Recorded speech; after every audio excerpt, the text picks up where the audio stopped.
Can I drive home on a dangerous defect from my MOT? Going by the DVSA guidance, no, you're supposed to get a vehicle recovered. You've just got a test certificate here. So if you run through the quick basics, there's basically 4 categories on an MOT now: dangerous, major, minor, or advisories. If you get an advisory, that's, you know, you can drive home, that's absolutely fine, that's just an advisory, something for you to bear in mind.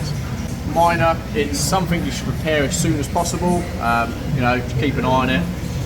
Major is a failurable item. Before, when the old MOTs were in, we used to just fail items and advise items, and that'll be it. This takes over that category now. This is the failure category, which is the major.